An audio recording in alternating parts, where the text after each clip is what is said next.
This video is going to be a film study preview of the Ravens' trip to Buffalo to take on the Bills in the AFC divisional round Sunday night, the last game of the divisional round.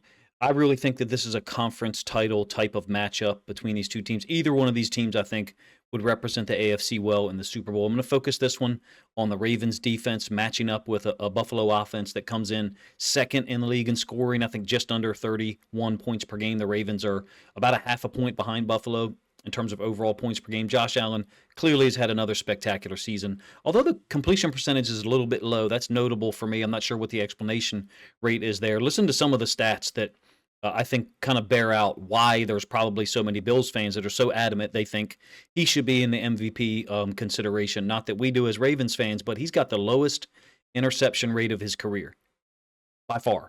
The lowest sack percentage of his career by far. Also sliced his interceptions from 18 in 2023 down to 6 this season.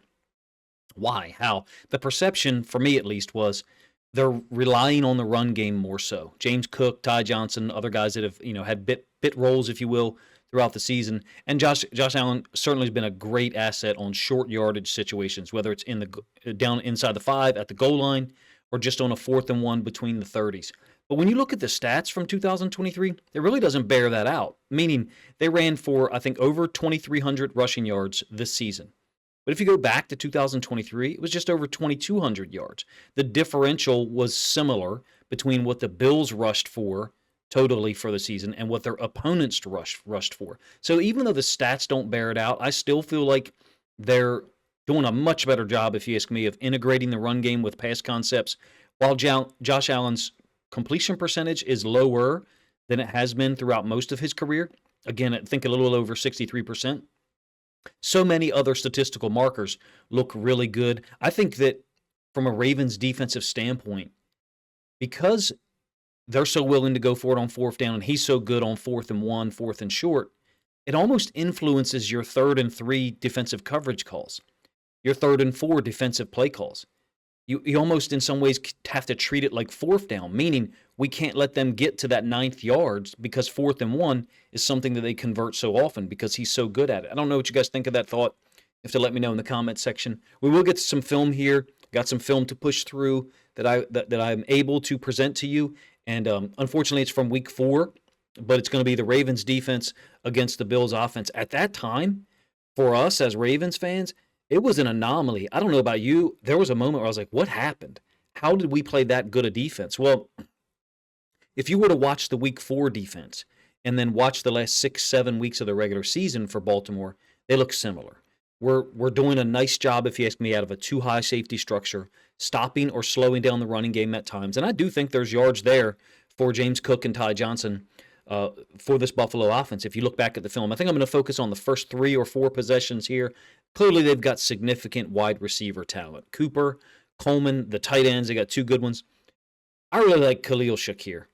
He's got incredible efficiency this year. And then I think the latter half of 2023, his efficiency rate was ridiculous. I seem to remember like an 88 or 87% catch percentage. Don't quote me on that one, but it was really high. That matchup between Marlon Humphrey and Khalil Shakir is a huge one on the inside. I think the Ravens won a lot of those situations in week 4. Shakir did have, I think, 1 big catch. But from an efficiency standpoint, if you can hold that guy to 50% catch percentage, 60% catch percentage in a game like this one, I think it gives you a great opportunity because Josh Allen looks for him. They do have patented plays on 3rd and 1, 3rd and 2, 3rd and 3 that don't involve Josh Allen on a quarterback sneak or Josh Allen on a designed run. So what we'll see, actually, we'll see 2 of those in this film study here. One last thing to mention, the jumbo offensive line grouping. When they bring, I think it's Anderson, a 6th offensive lineman on the field, essentially another tackle / tight end guy, whether it's 11 personnel or 12 personnel, jumbo 11 or jumbo 12, that is, it adds another element or layer to this offense. I think that their jumbo 11 personnel group is extremely dangerous because they've got the 6th offensive lineman on the field, along with 3 wide receivers and 1 running back. Jumbo 12, where you've got him and Kincaid on the field at the same time, I think adds a little is a little bit of a different mixture or mix-up on that jumbo personnel grouping. When they do it with 3 wide receivers, how do you match it from a defensive standpoint. I think that's going to be an interesting question for this one. Do the Ravens match up with this offense? I think they do, based on the way that they've played in the last 6 or 7 games of the regular season and the matchup from week 4. They were able to stick with receivers. They were able to slow down or stop the running game at times. Josh Allen and those guys got going in the third quarter, obviously. I think a little also had a scoring drive late in the second quarter. We'll get to the film here of that game and just have some general observations about the way the Ravens played stuff. 2 high safety alignment. Of course, Marcus Williams on the field, so we look different from a personnel standpoint now, with Ardarius Washington being on the left and Kyle Hamilton generally being on the right. They're trying to create a lot of horizontal bubble screens, quick throws out into the flats, gain 5 or 6 yards, and they were actually able to do that in the first half of this game. Essentially, Oweh or Roquan Smith from this 2 high safety alignment has got to be the third defender to get out here, because you see that the safety, Marcus Williams, is so deep you can barely see him in the screen there. Marlon Humphrey, if he's going to be the second guy from the sideline, has to get outside shade of the wide receiver. In this case, it's Hollins. He's a very physical guy. End zone angle of the same play. You'll see the space that's created, the conflict that they try to put Roquan Smith and Odafe Oweh in by having the back cross Josh Allen's face, but there's really no mesh. It's just a slight presentation of the ball. This is not a read, in other words. This is a designed throw to the outside. So they believed that stretching this a little bit horizontally could create some jab situations whereby they're able to get in a 2nd and 4, maybe even a 2nd and 3, depending on how we play it to the outside. Same concept on the very next play, 2nd down. This is first drive, if I didn't say that already. And you've got, obviously, Humphrey with different leverage here outside, and that allows Hamilton to fill the alley, as we call it, to the inside and smack Shakir downhill. That's what we need on some of these screens. I think that if you compare this play to the previous one, when they were in a compressed formation, we've got to be able to match 3. This is not compressed. This is just regular trips. So Marlon is already outside shade of Shakir, meaning he's outside shade of the number 2 receiver, versus here, now we become out, what I would call outflanked, meaning Marlon isn't able to get outside of the number 2 receiver post-snap, and there's yards there. There's space there. Roquan or the safety or Oweh can't fit inside of it or underneath of it in the alley like they can here. Hopefully I said it in a way that makes sense. I don't know what you look at, pre-snap, during the game. Of course, the broadcast, who the heck knows what they even show us sometimes. But these are those situations I look at. Alignment. Additional to that, no conflict created at all horizontally for Roquan Smith, because the back is on this side over here. So if the back were here, same, essentially the same setup as the last play, crossing the quarterback's face, you could have a slight pump fake to him. But you don't want to have too much of a ride, because then the ball is late getting out there to the perimeter. So while they do present horizontal conflict to us, there are some limitations to how they can get it done, how long Josh Allen can present the ball to the running back. We do have tremendous speed, if you ask me. 3rd down, and you got Hamilton in the box, Roquan, so we're in our dime look with Hamilton and Marlon Humphrey at the 2nd level, along with Wiggins, our left side corner, Brandon Stevens, our right side corner. Josh Allen's going to scramble and get it. Contact at the end of the slide by Marlon Humphrey. That's just what you're going to get out of Marlon Humphrey. He plays hard, plays the game the right way. They were asking for some type of penalty. I really don't care. The rules have been skewed so far so heavily in the quarterback's favor that as a defensive coach, there's a part of me that thinks you should have some type of retribution for scrambling constantly. Lamar doesn't do a good enough job of taking advantage of those rules, to be real. Josh Allen and other quarterbacks certainly do. We got to do a better job of keeping him in the pocket on 3rd down on a 4-man rush. I think there's got to be times where you're just trying to hold him in the pocket and not necessarily force your way into getting the sack. Because when the coverage element does do a nice job defensively, we've got to make sure we don't waste it. We've got to make sure that we don't get in the way of defensive success by allowing Josh Allen to create a 4th and short like he just did on that previous snap. They go for the quarterback sneak. He punches it. Someone rips his helmet off in the middle of the play. I think it might be Oweh. I'm not sure. It's going to be a physical game. I look for that from our defense. I look for that from their defense, particularly playing in Buffalo. Look, I've done 3 previews of this game from a Bills defense standpoint. If you haven't checked them out, I'll link them up in the description, and you can do so. A jumbo 13 personnel grouping here on the very next snap. First down, still on that first possession. And so we're in our base defense. We're responding in our base defense. Big lane for James Cook. This is the type of thing that the Ravens have got to avoid. When a tight end is working across here, this is a really nice setup, if you ask me.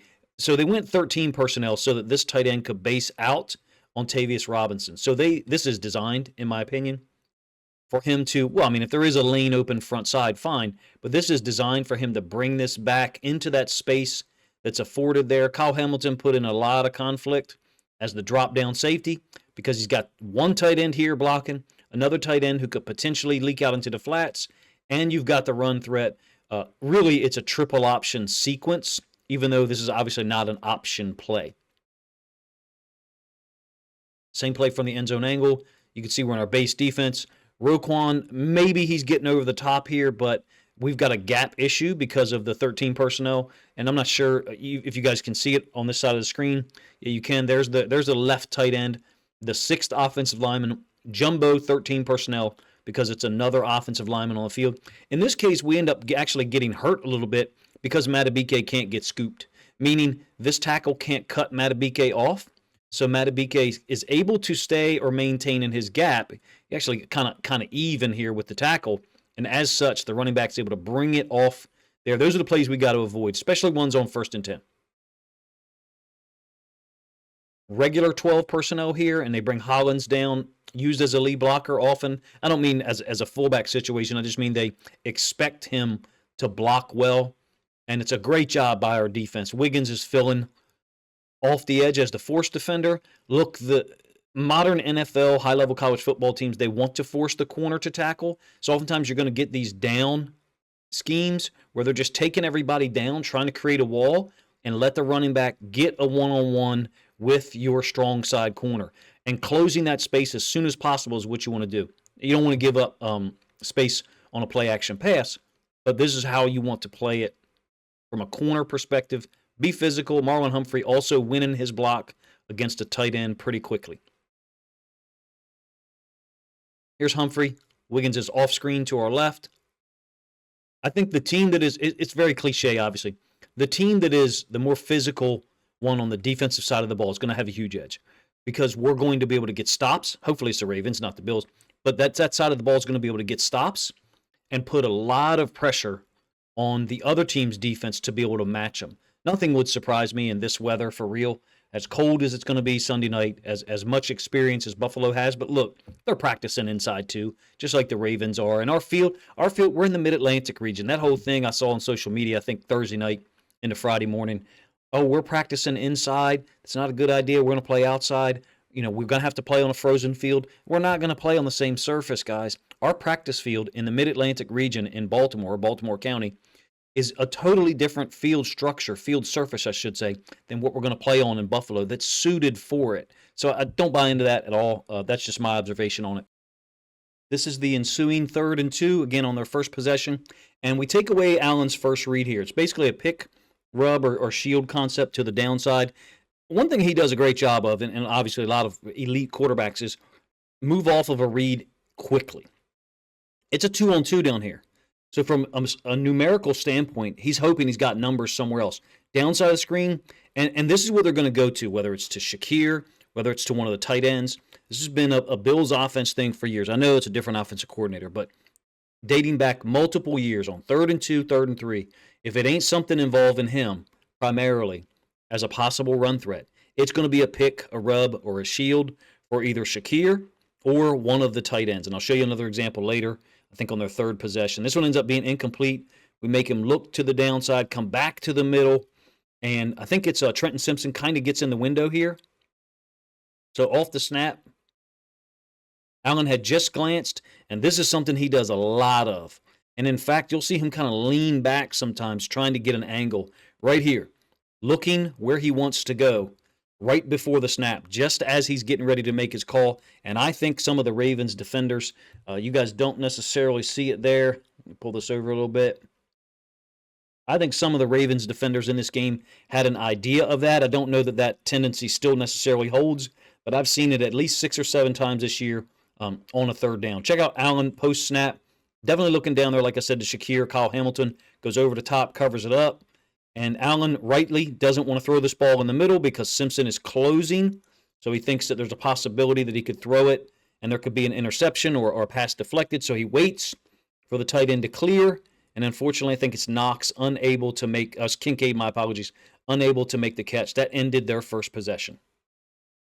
Into the second possession here. And I think Samuel is a guy who is very dangerous and they use in a hybrid manner. Always liked him as a player. When they set up like this with Cook and Samuel, or maybe even Johnson and Samuel in the backfield, there's a lot they can get done, number one, because Cook, well, especially Ty Johnson, is a great pass receiving running back out of the backfield.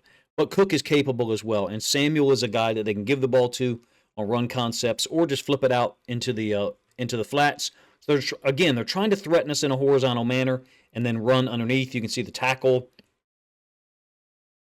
pulling here, so tackle log. Soft run defense early by us. I think Brent Urban ends up getting brought downfield, basically walked into the linebacker level here. And they pin pull it, so they pin down on this defensive tackle, and their right tackle loops, and so you can see the 1-on-1, 2-on-1, that's been created in that space with the tackle pulling to get to Simpson. Cook underneath. We do make a tackle, but there's just too much space there, again, on a first down. I think this is a style of offense that they want to play, particularly in the weather that both teams are going to have to deal with on Sunday night. Second down, second and short. In fact, I think 2nd and 2. Quick conversion against the insert zone, so Hamilton is dropping down to the hash. We did so much of this earlier in the season whereby we were supposed to drop down. There's just so much space afforded to guys. However, we solved this issue with, what I think is starting to look like a cover 3 here. The zone turn by Stevens up top, and then Marcus Williams being the free safety. Josh Allen identified it quickly, got the ball out to Kincaid, got a first down. They do generate a field goal opportunity on this drive. Same play from the end zone angle, how quickly he gets the ball out. He's looking to his left, our right, immediately.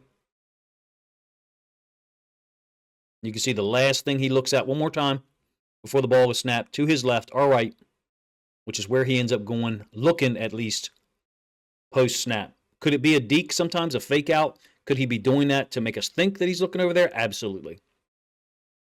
1st and 10, looking to the right side of his right side, our downside.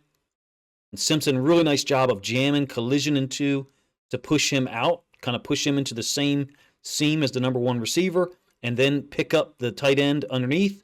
Let the corner match up with number 2. So really nice job taking away his first read again, making him come back to the left side. And we're blitzing. I think it's Marlon Humphrey. And a great job by Allen to find and identify Cook. We have to close off the running back catch opportunities. They're extremely efficient. I think 83% catch. That may be too high. It's a really high catch percentage. Let's put it that way. And Ty Johnson, look, he tore up the Detroit Lions with the pass game against the Lions in their win in Detroit in week, I think 15. They were 8 of 8 catching the running backs between Ty Johnson and one of their backups as well. I think Ty Johnson had 6 catches. They convert there to get a new set of downs. Ensuing 1st and 10 on the second possession. Watch Van Noy attack. He plays really great off of our left side. Not that he doesn't play good on the other side. I just think he plays with a different level of force, a different explosion on the left side of our defense. So he's taking the tackle, setting him back inside. Really nowhere for Cook to go. He does squeeze out 4 or 5 yards. Roquan ends up with a pretty big tackle at the end. I think it's Roderick Washington kind of getting walked back into the linebacker level right here. It's that horizontal combo, meaning outside lean and then horizontal combo. It's that seems to get more movement on us than vertical combos. So what they're looking for, I think, on first and 10, to get their offense in a favorable situation on 2nd and 4 or even 2nd and 2. Again, it's Van Noy from our left side, their right side. They're trying to pin down with Shakir. It's a play action, and he spins out of it. And so he's able to go challenge Josh Allen and, in fact, put him on the ground. After the way they drew it up, The Bills' offensive staff is, hey, we're going to pin this guy down. Josh Allen's going to have time here. Van Noy's just having such a wonderful season. He's able to spin out of there, totally overwhelm the wide receiver. Clearly, it's a mismatch asking him to block him like that. But multiple teams do ask tightly aligned wide receivers to execute that because it's a great angle. You've got a great angle there, even though from a size, explosiveness, and power standpoint, it's a mismatch in the outside linebacker's favor. Nothing for Josh Allen to do. Van Noy's able to punch him, get him out of there, and we live to fight another day. 3rd and 5, one of the situations I was disappointed with in Hamilton. Now, look, the reality is he's put in conflict. Look at the same setup. You've got wide receiver Hollins, who's trying to run to the outside shoulder of Hamilton so that the tight end, or in some cases Shakir, can run the little out. It's a pick, it's a rub, shield concept, whatever you want to call it. Hamilton unable to get there. They're able to convert patented stuff, especially to Josh Allen's right-hand side.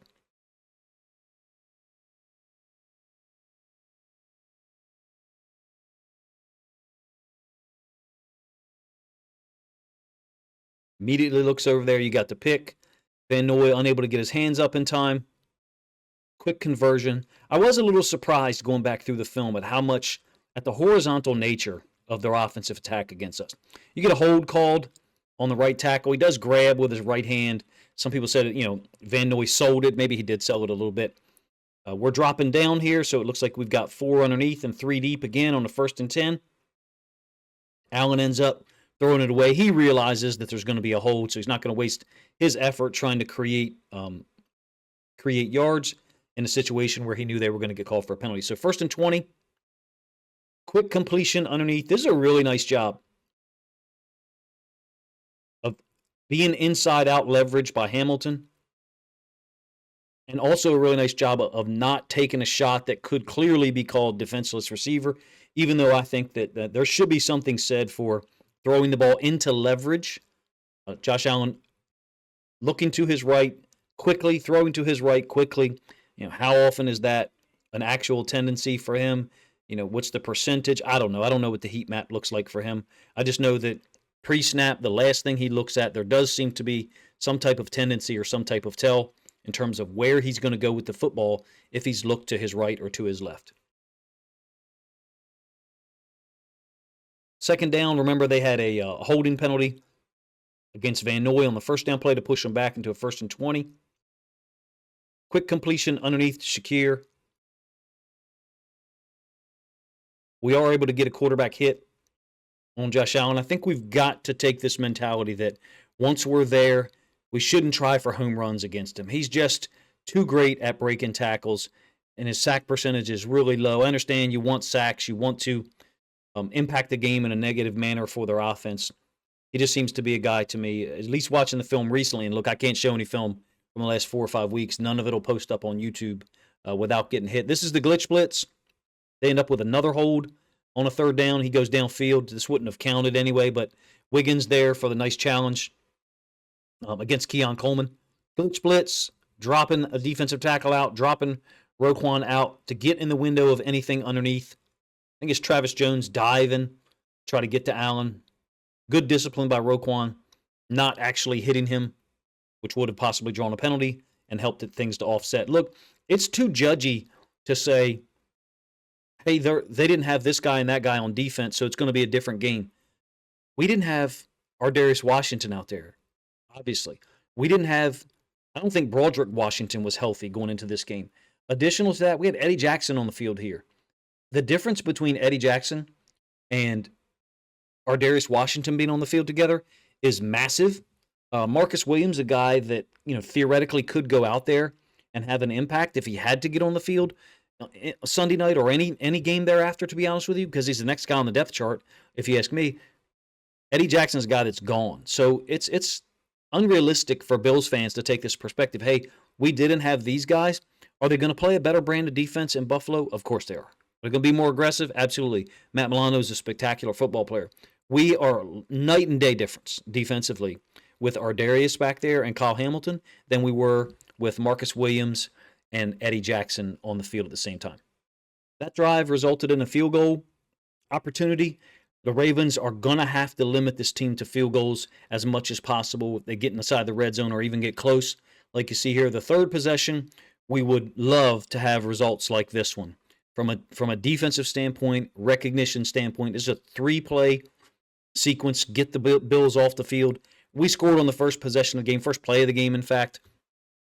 Derrick Henry, the 87-yard touchdown run. This is another one of those plays on first down where I think they're just trying to get yards, and somebody has to be the third defender out here. So 2 lead blockers, receiver / running back, whatever you want to call Samuel. And in this case, right now when he catches the ball, it's a 3-on-2. There's got to be some kind of way that we're able to match this.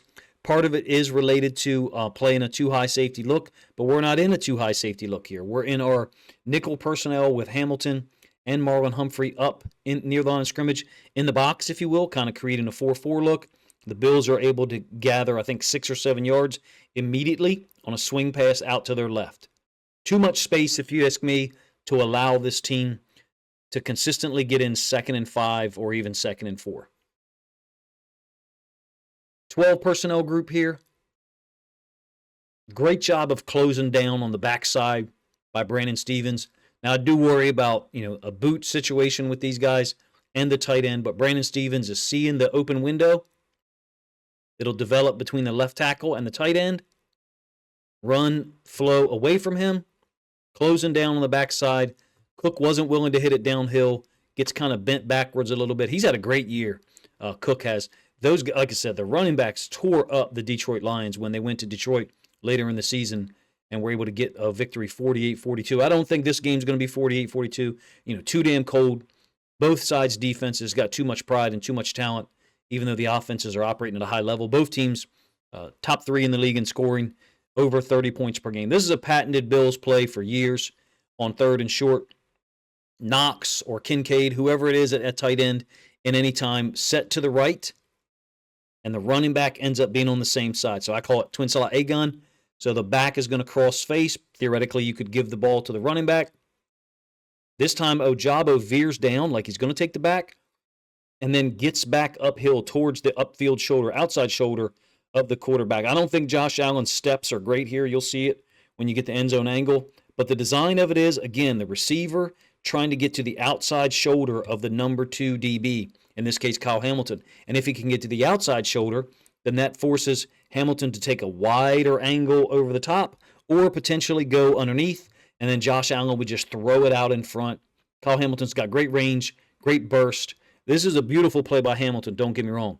But the initial play, I think, is made by David Ojabo.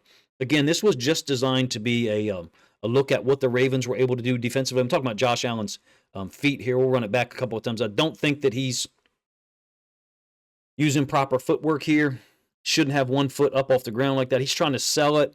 I don't think he's actually going to give this football to Cook, but Ojabo does a great job of coming downhill and then veering back to the outside shoulder of Allen, even though he doesn't get to the outside shoulder, tackles the inside hip, makes it a wayward or perhaps softer throw because Allen couldn't get anything into it. It's all connected, the team defense aspect. That's the type of defense that the Ravens have been playing for the latter half of 2024.